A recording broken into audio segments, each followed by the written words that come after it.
Hi, everyone. I'm Katherine Autin, and I am so excited today. We are really reaching into the empowerment and inspirational issues that we want to do to guide women and girls. And we have started a brand new podcast program. It is called Women Empowering Women and Girls.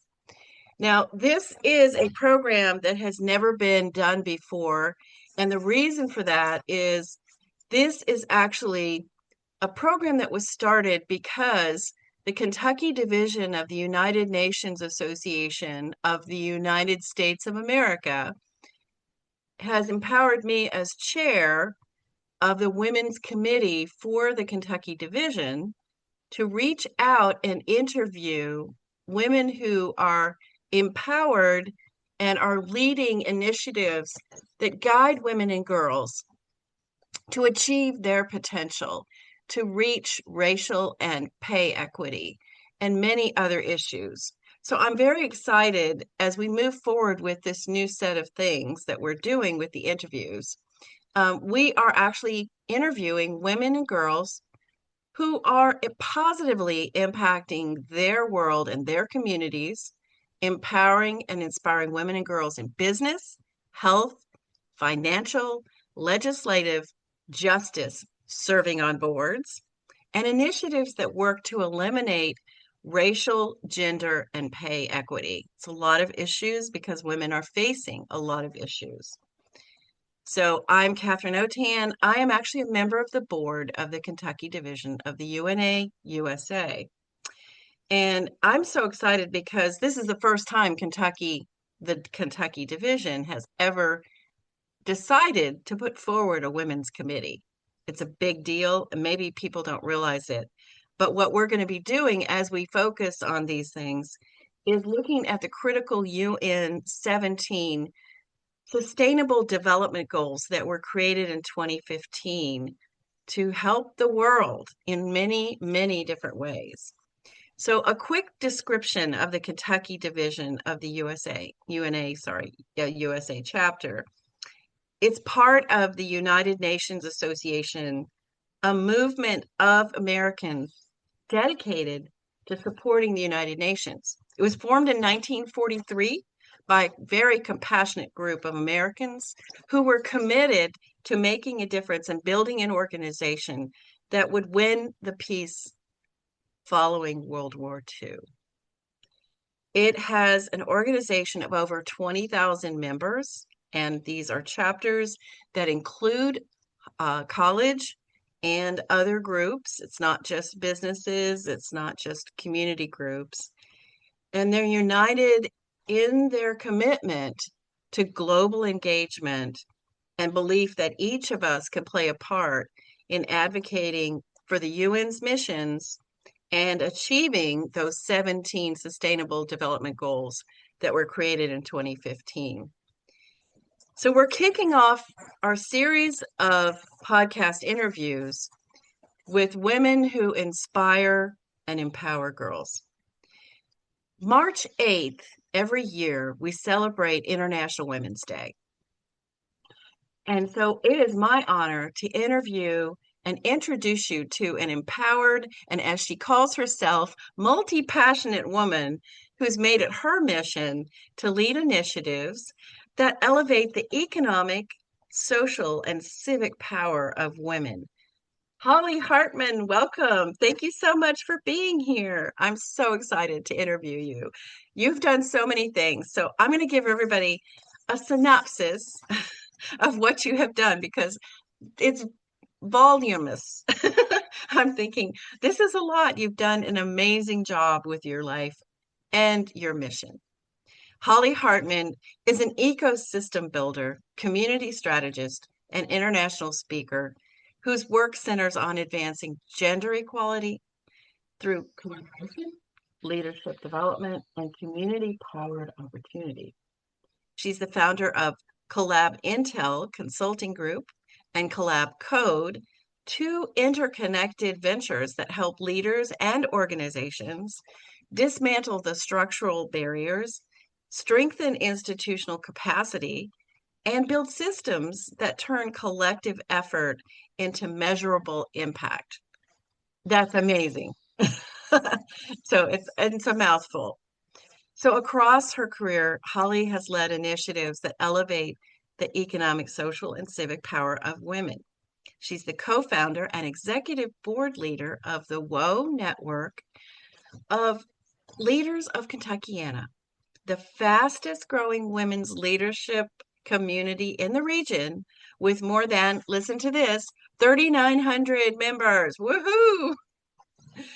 She served as director of the National Racial Equity Women's Group, the RAARE, Rare Woman Collective, contributing 2 years of foundational work that positioned the organization for continued progress under its current leadership. She's an international best-selling author as well, a multi-award winning community leader, and a recognized voice on collaborative intelligence, leadership culture, and women's advancement.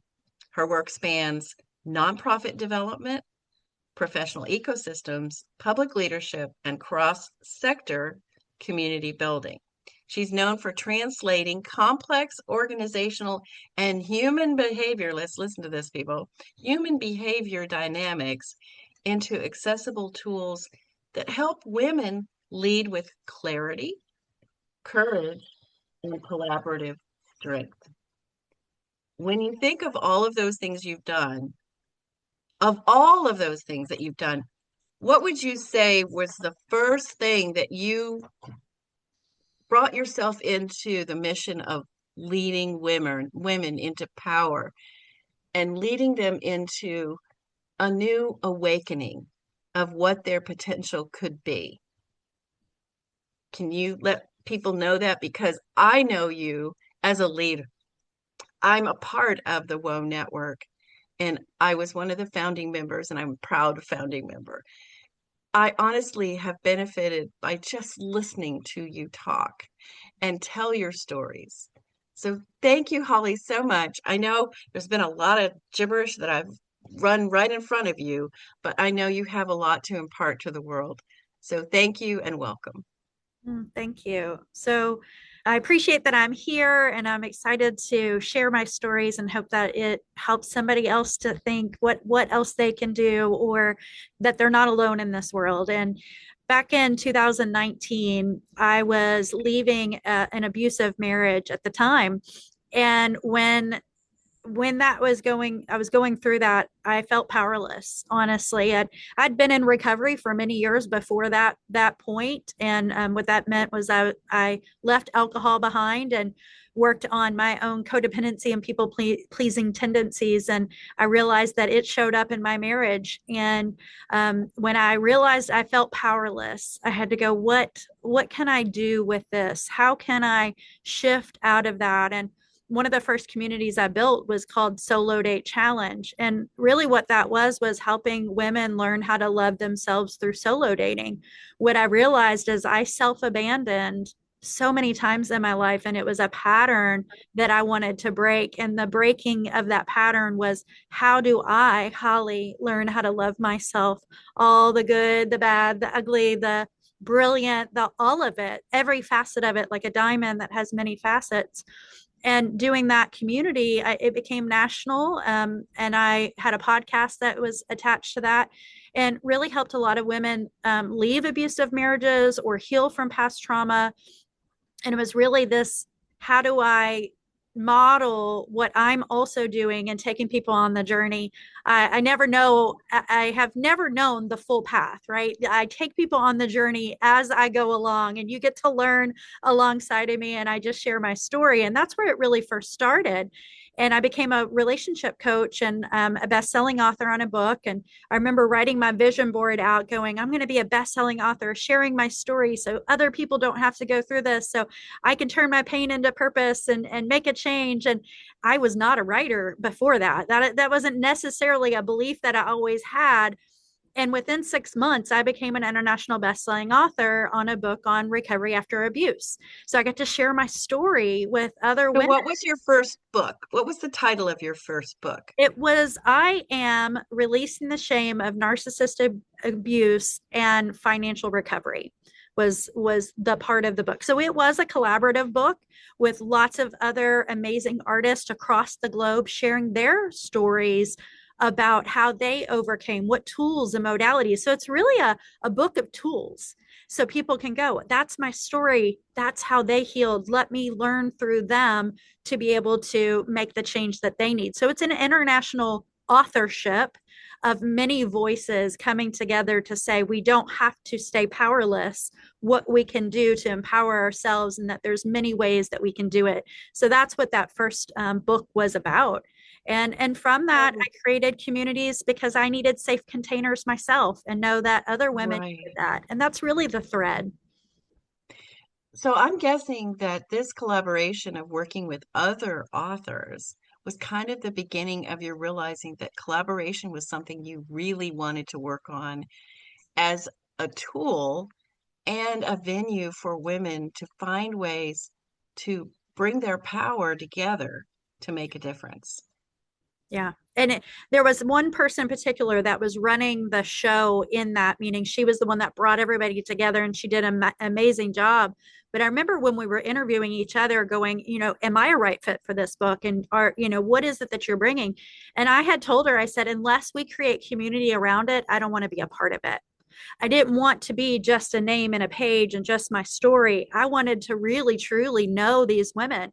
And we did a spinoff from the book and actually created a training with the coaches so people could learn the healing modalities that we taught in those books to make it even more livable beyond just the pages. Right. So that's a big thing. I mean, basically, when we look at women and girls, we're thinking, okay, we have been stuck in specific roles as wife, mother, and sometimes teacher, nurse, but not expanding beyond that into business, into financial ventures, into, like you said, being an author.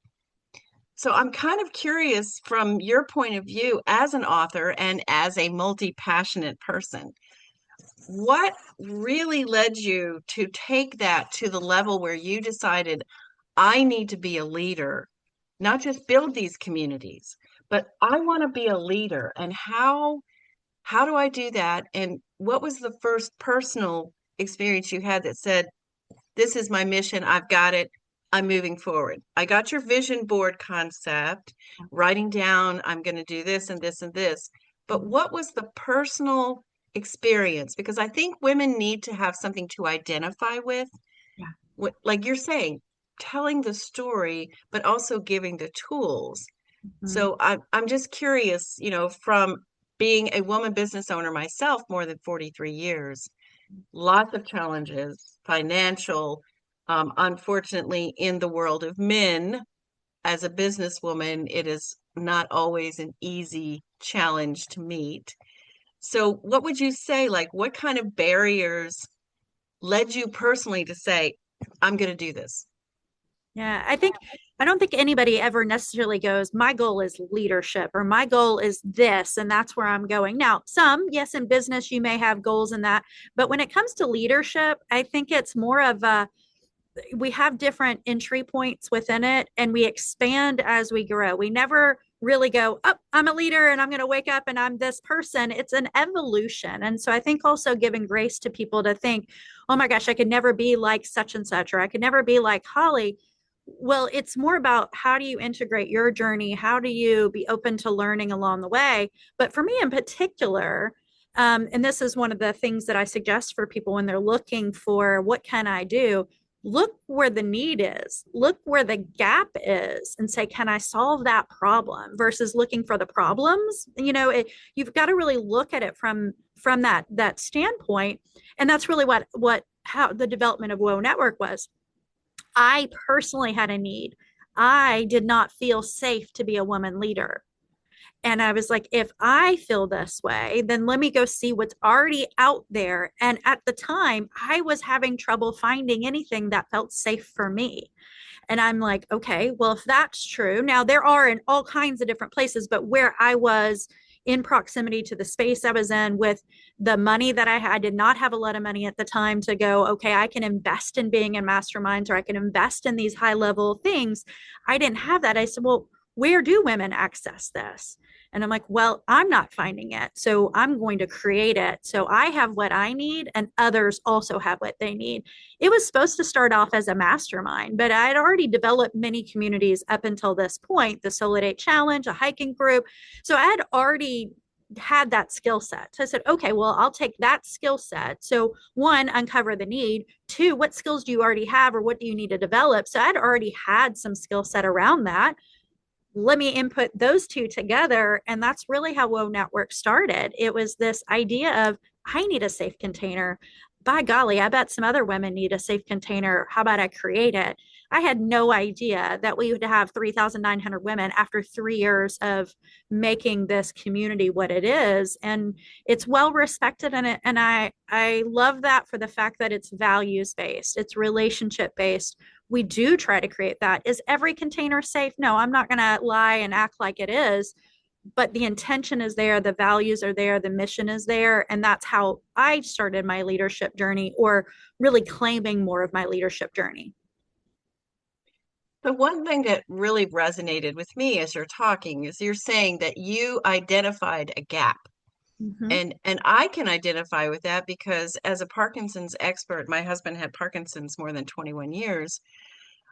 Years ago, when he was first diagnosed in 2004, I started seeing that there were only groups, like there weren't one-on-ones. So I started a company in 2012 to be a patient advocate for individuals with Parkinson's and their families to work as a team.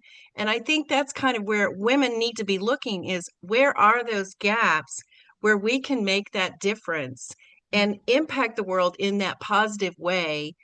And like you said, find a safe container. For you, it was a safe container to be able to tell your truth. Mm-hmm. For what I did, it was a safe container for people with Parkinson's and their families to find someone who understood what was going on and could guide them. And I think that's what I'd like to encourage women and girls to be thinking about in their own communities, like you're saying, is where are the gaps that we as women and girls can really make a difference. And even if it's just one small niche, you don't have to take on the whole world at once. And I think that's kind of where you're saying is this doesn't have to be for everyone. This has to be for those who need it. They Yeah. will come when they need it. And that's a big part of it. So I know you've built these incredible multi-center communities that are women-based Mm-hmm. across Kentucky and Southern Indiana. What kind of barriers did you see that led you to create these systems that supported economic empowerment? Because it's one thing to have a place to speak, it's another to really push women's economic empowerment because it's not there very often. No, and this is where you mentioned at the top of the call about CollabCode and CollabIntel, about collaborative intelligence, and all of the work Right, that I've been doing up until this point has been a collection of that. And one part of that methodology or thought process is really our currency. And oftentimes women, and this is just the world in general, we think of currency as money exchange, but currency right. is lots of different things. And what I part of this program that I've developed is helping women understand their value through looking at through a lens of there's multiple different currencies. You may have a lived experience that can help that situation. You may have gotten training from your work that translates to what the thing you're trying to create. You may have a network that could benefit from the what somebody else might have that you can collaborate together with. Or you may be able to be a good fundraiser, but you don't necessarily have a hefty bank account, but you can find funding in other ways. There's 8 different currencies that I actually break down for us to look at, and then also challenge the people we're collaborating with, so we don't get lost in the numbers of this tit for tat of I gave $50, I should get an exchange rate of this. really there's value in lots of things that we bring to the table, but oftentimes, especially as women, we don't value the emotional load that we bring, the energy that we bring, the knowledge that we bring, but there is massive value to that. These organizations would not actually lift off if we didn't bring that currency. So the WOA network, to be quite frank, started on nothing. Like, we had nothing. We built it on a free platform, Facebook, and started to share it out loud. We hosted coffee chats that didn't cost any money for us to host them, lunches at counter services where women didn't feel obligated, like the waitress coming in and asking if you need it. No, go to the counter service and order food or not. We're not judging whether you're buying food or not. We just want you here. So we made it accessible from different ways. And people are shocked by the growth that we have and the fact that we've really not had any sponsorship. Everything has been really sweat equity. The currency is the energy that I've brought, the energy that the group, the collective has done, and using these free resources and bringing them together and making it happen. So some might go, oh, I can't make that happen. I don't have the means to do that. There's a lot of free resources if you're willing to look at it or collaborate with others and bringing it together. But there is a skill to that too. So. And a lot of what you're talking about is bringing your own expertise and your own experiences into the mix of what you can offer to empower women. And I really want to look at ways to inspire women. So a lot of what you're saying is you don't have to have a lot of money, but you can collaborate with others who may have some money to put into specific projects. And that's one of the things we like to talk about is there are grants out there for women projects and women developed projects, but you have to know who to talk to, how to do them. And so a lot of what I'm hoping with our interviews, we're going to inspire and empower women and girls to be thinking about the future, that you don't have to have a pile of money. When I started my business in 1982, I had no money. I was working full time. So I built a business while I was working full time and raising a son. And everybody's like, you're crazy. How many times have you heard that? Like, Really? have you really lost your mind? Like, where? And that's from my generation. I'm 70. So my generation was, no, just stay at home or be a nurse or be a teacher. Those were kind of the baseline. Now the world has opened up to women, and women like you who are multi-passionate, who've done so much community building in different ways. First, I want to thank you and applaud you. But I also really want to say, like, all of the things that you're working on, like, you have seen shifts in the way where women have access to community capacity building, we call it, and cross-sector collaboration. So you're talking about people from different walks of life with different skill sets coming together, building community, but it benefits all of us. So kind of where do you see the barriers in those? Like, what are the things that are stopping women, literally stopping them from being able to access your channels, your collaborations? Yeah. Where do you see that? I think the biggest one is capacity. You mentioned capacity. I think a lot of women are holding lots of hats and in survival, really, to be quite honest. If you're a mother or you just graduated college, there's capacity gaps just no matter what level you're at with it, and honoring that. Women by traditionally hold more emotional load than men do. And that's not a tit for tat or anything like that, but we just do. That's just part of our DNA and how we show up. Oftentimes we hold the emotional load, and then also we take on the physical load, but that emotional load is not as obvious. So we have to like track that and say, okay, I did this. So you also are aware of your own value and going, no, actually I am bringing all this. So when people challenge it or minimize the value you bring, you're like, no, This wouldn't happen if it wasn't for this. This wouldn't happen if it wasn't for this. We did this because of this. And so you get to start having a language, but we're not really taught as women to do that. We're taught to kind of minimize it. Like, that's just your assumed role. This is the baseline. But underneath the Mhm. baseline is a very big capacity gap that we really need to consider when we're having these conversations, when we're showing up saying, you know, today my son is home because of snow. And so I'm getting to navigate his online education along with holding space to be here to offer this message. And we find ways to do that. We're very skilled in that way. A lot of women are normalized into that.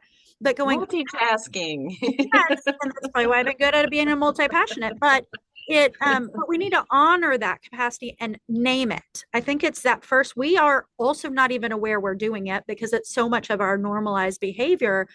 Naming that capacity and then verbalizing it too. I've worked with lots of collaboration, even with women, where they say yes to one thing, but truly their capacity doesn't match it. And that doesn't support the collaboration either. We need to have real, true ownership of what is our capacity in this moment. And there's seasons. We have seasons of life when, like, if you literally just gave birth to a child, that first year, you probably are not going to have capacity. You have gone through seasons of caring for your husband that was not on your bingo card when you first started, right? And I'm not trying to minimize that. I'm just saying No, your no, it capacity wasn't. changed when that happened, right? So we have to also honor life cycle changes that is just part of life, from like women going from perimenopause or hormone changes and things like that. There are different seasons of life that happen, and then there is just life that life happens. But honoring our capacity in it is what makes you a good collaborating partner. It's not that you have to be perfect, but to be able to voice it. So that's one thing that we have to really be aware of when we're looking at that, is what is our true capacity in it, honoring that. What can I contribute? What am I willing to hold myself accountable to contribute? Instead of this, I think it's important to look at reciprocity. What am I including into this organization or this community or this initiative? What is mine to give? What is my skill set? What is my calling, my values? And then really looking at it from a collective, who's bringing what? And from that, it could mean that somebody only can give 10% and that's it. That is still valuable, but we can't compare the 10% to 90% and expect 50-50 results unless you have Right, right. communication. So those are some of the things I see that happen that actually create more of a toxic culture. And people are like, I don't want to do it anymore. It didn't feel safe to do that. Is we really haven't been honest about capacity, honest about what we're investing of our time and our currency, and then really negotiating from a values based all the way down to what does an exit look like. I have had to learn the hard way a few times, even with a recent business partnership that didn't work out, because of those things were not necessarily clearly communicated, or I thought they were and then they weren't. And these are all things that we get to learn. You're not going to be perfect the first time. So one of the things that you're talking about is, let's go back to some of the priority things. Like if you're starting a business or you're starting an organization, one of the things I think that women want to do is we want to give and give and give and give. And that's fine. But you also have to know where your limits are, because if you start saying, I'm going to give and give and give, but you're not the capacity to continue that, or to, I would say, make it last as long as it needs to.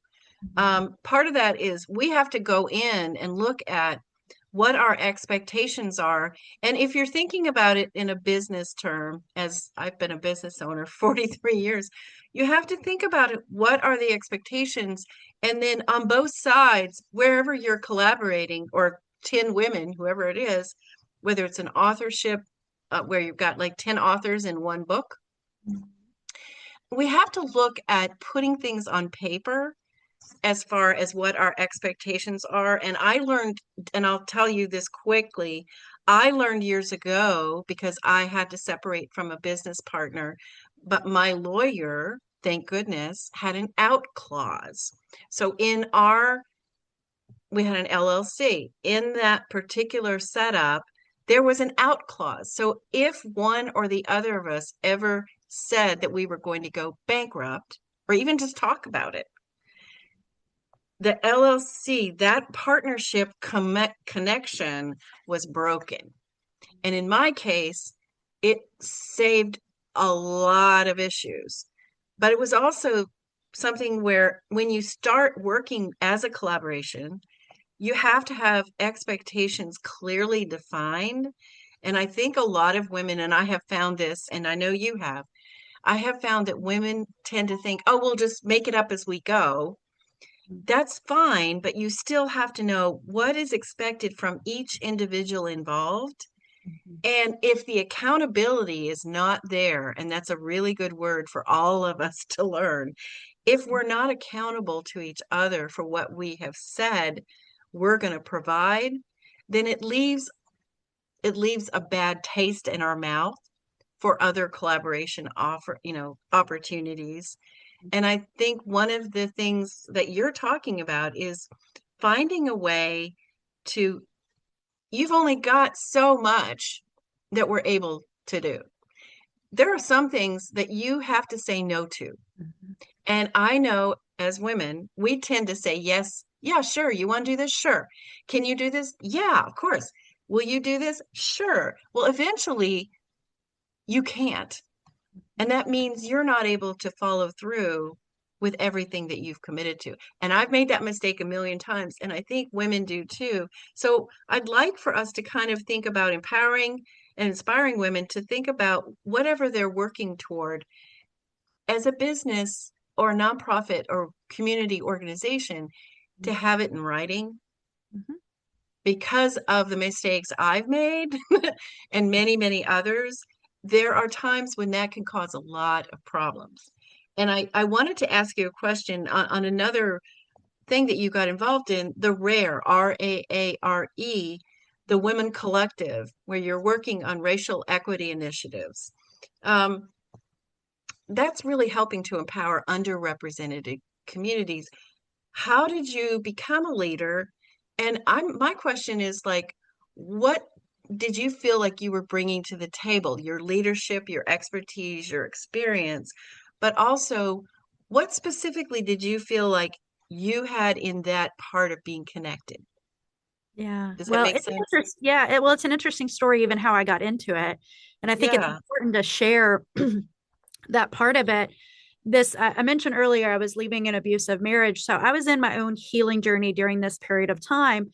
And in Louisville, Kentucky, we were in the middle of a civil unrest due to the murdering of Breonna Taylor.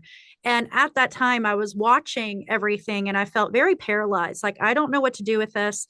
I don't really know what information is true. I don't really know. And at the time, I was healing from my own trauma. So it wasn't the right time for me to go insert myself into any mission at that point. The mission was heal me first before I go out and do anything. But a year or two later, my youngest son, who's now 10, but he was 5 at the time, he was playing outside with the neighbors and we had a fantastic day. He learned how to ride a bike and a horse that day. And I was just like, I am the best mom ever. And then I get a knock on the door, and I call him a gentle giant now, this black man that lived in my community. And at the time, we were a very segregated community. However, there is a Latino family that lives across the street, which my son was best friends with. And but this black gentleman said, "Is your son?" He said my son's name, and I said, "Yes, he is." And he goes, and then his 3 little ducklings came out behind him, and he was like, "Well, he just told my children that he doesn't play with black and brown children." And I was like, "Oh my gosh, that is not what I teach." Like, whoa. And so I had all these floods of thoughts of like, what do I teach? I'm like, well, he has a friend that's across the street that's, a Latino. And I'm like, okay, but that's not enough. And then so I started to really look at how am I sharing that with him? Like, that's not who I am, but what am I doing? So it was my wake up call. You could look at a place and go, oh, that's awful. Or you can look at it and go, that's the catalyst for change. And so you might be listening and going, I could have went into a shame spiral around it. I could have went in, I shoulda, coulda, woulda. It was more of a, this is awareness that I now have. What am I going to do with this awareness? And for about a year, I reached out to lots of Black women leaders in the community. I was like, well, I don't really actually have any close Black friends. Well, that's one part I need to do for me and be aware of that. And they canceled left and right, and that's okay because I wasn't ready. I think that's all divine intervention. I'm not attached to that. But then I volunteered at a local event and I met Nikki Lanier, Dr. Nikki Lanier, brilliant, brilliant racial equity advisor, Black woman, just incredible. And she created an event called the Rare Woman Collective Live here in Louisville, Kentucky, brought 130 women together to teach us the policies that have impacted racial equity. Before that event, I thought in my mind, why don't they just? I don't understand why this is happening. Why would you not just do this thing? It seemed like common sense to me until I really understood the policies that impacted marginalized communities. I was not aware. I lived in my own white bubble at the time. And if you're just listening to this and not seeing me, I am a white woman with red hair, and I did not know until I knew. And at that moment, I felt at that event, it was an awakening. It was an awareness that I didn't know. I had more information to make a better decision. And I created conversation cards for them. The whole mission was, how do you create a legacy in your own home, in your community, or at work? This was not go create a whole nother program. It's like, what influence do you have in your sphere of influence with the people that you can say, hey, did you know this policy exists and what it actually did and why we're here? Or when you hear those disparaging comments, that you can challenge them. That's really what it was. It was empowering white women to think of it differently, equipping us with the knowledge to go. And what they did is they said, we need to do this with grace. We need to do this with love. We need to do this with compassion. I'm like, sign me up for that, because I was scared of the protesting and the anger and the venom, which is Yeah. righteously so. Oh, yes, yes, yes. But this was a different entry point. This was a way to go, you can be loving and compassionate in this work. You don't have to shame people that didn't know any better. You get to, that quote, until you know better, you can't do better, or do better once you know better. I think it's all of that. That was what Yeah. came to me. And it was just a few months later where I was hosting an event for the cards that I developed at that program, and said, I need better conversation tools. Can I build those for you? She was like, yeah. So I used the skills I had to build the topics that I would have needed. Again, find a gap. We have this information, but how do we start the conversation? I created the cards to help us start the conversation. And when she saw me develop that, she said, I actually need somebody to take this on. Could you lead this community? And that's how it started. It came from me finding one gap, a personal So, story, and then move forward. and that's where a lot of us are as women. Something hits us and we have to do something about it. I know in my own life, I've done that. But what's interesting for me is, and you don't know this about me, and for those who are listening, I'm a white woman too. I'm 70. I'm from Alexandria, Virginia. I grew up in the 60s and 70s during the race riots. I grew up knowing the racism and the hatred and the venom during the busing time. It was very frightening as a teenage girl in high school when things were going on. But I was brought up in a different way than most of my friends, if you will. My father was a reporter and he had walked with Martin Luther King in Selma, and he wrote a series of articles about the civil rights movement and got a Pulitzer Prize for that in the late 60s. So I was brought up with this whole different idea of the world is the world and we are all alike, and that kind of woo, and yet I know that in places like Louisville, Kentucky, and many other smaller communities, like I was from the DC area, it's a big area, but the smaller communities, the racism was still very, very blatant. And even where my husband was from in Cajun, Louisiana, the racism was, nobody thought twice about calling somebody a terrible name.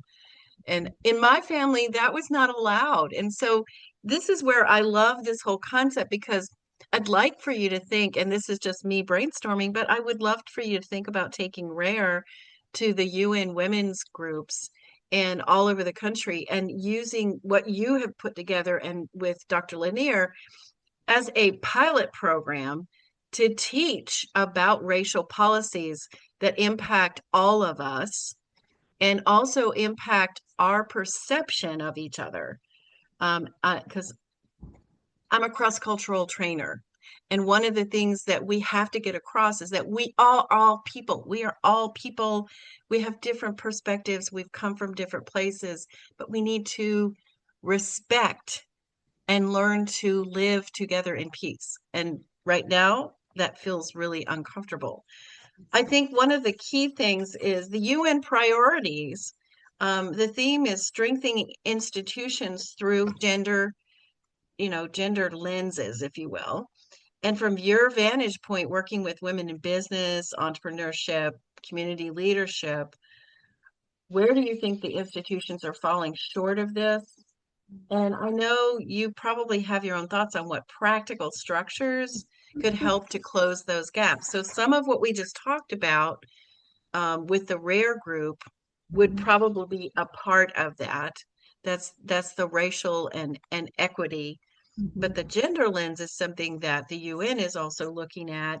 And I think I'd like to, as you are a public speaker, like, how would you encourage other women to take their expertise and their experiences and tell their stories about their own communities? Like combining these ideas, gender equality, racial equality, and then pay equity, of course.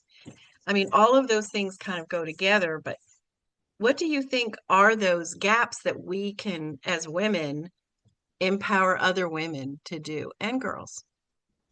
Well, there's a lot of initiatives around conferences and events for women. And a lot of these organizations put them on free. They don't get to pay the speakers necessarily. They're not valued in that, not meaning the women that are speaking are not valued, meaning sponsors don't necessarily sponsor these type of events, but it's absolutely something that we should consider is a way that we amplify that. And or if you see these events, just attend, be there, amplify it, share it out loud so others know that there's access to these voices. If we don't show up, they don't continue to make the events. And then if we don't find ways to sponsor physically to that, it makes it harder for these event coordinators to make that happen. So we really, from an economic Wow. standpoint, we need more sponsors to sponsor these events.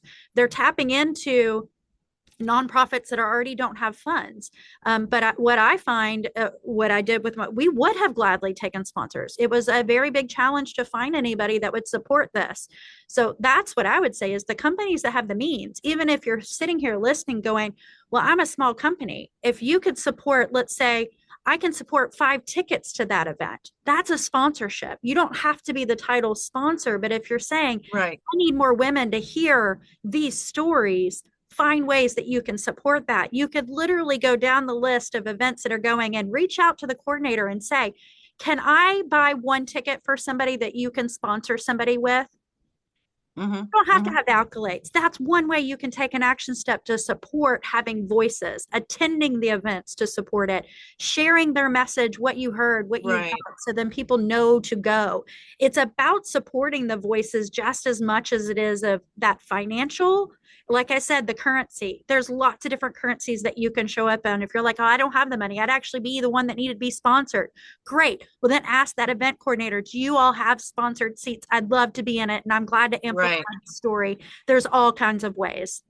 So what you're saying is really powerful is that, and for me, it's an aha moment, but it's an awakening, is that we need to look at finding sponsors, even if it's small companies, but who have the same concept that we want to push forward in racial equity, pay equity, gender equity, all of those issues. So what you're saying is there's no money in there to provide, but if we can find the companies that support these initiatives, so I'd like to empower those who are listening to think about that. That's a gap that can be closed, but it needs someone to lead and someone to help others awaken to that idea that we have great women out there speaking, writing, telling the communities some of the things that need to happen. But if we don't have some sponsorship somewhere along the line, it only stays regionally or locally. To get it to go nationally or globally is going to be a whole different thing. So I think as we come to International Women's Day, Mhm. I'd like to know what advice you would give to teenage girls Mm. who have this need, this ambition to change the world, but they don't know how to fit their voice in. Mm. How would you encourage them, empower them to think about your voice fits, you just have to find the right niche kind of thing? Mhm. Um, one thing that I teach, I'm going to be teaching at the UK here next week, is discovering your own core values. The more that you're aligned with what your actual, not somebody else's values they put on you, but when you can really anchor in what are your values, a quick way to do that is to think about what do you find joy in? What do you, what is it that you find joy in? What is it that maybe something that you had to overcome in your life? And you start to uncover patterns that lead you to what are the things that you value. Once you uncover your top 3 to 5 core values, now look in the world to see what does not align with that.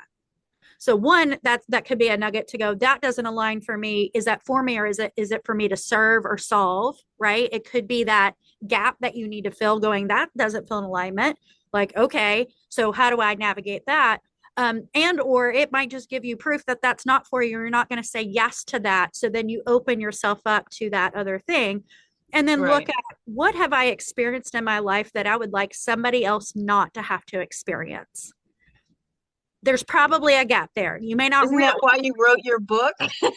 I wrote my I mean, book. It's why I built that's my why I community. wrote my book. It's the same reason. It's like I'm trying to teach people how to be patient advocates so they don't have to go through the hard way that I did, and like you said before. So I think some of where we are right now is, for those who are listening, International Women's Day is really a big deal, and we need to make a bigger deal of it.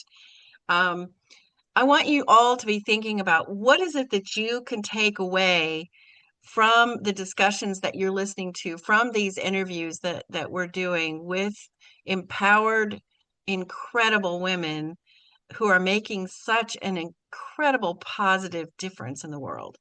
What can you do in your own little community, in your own world?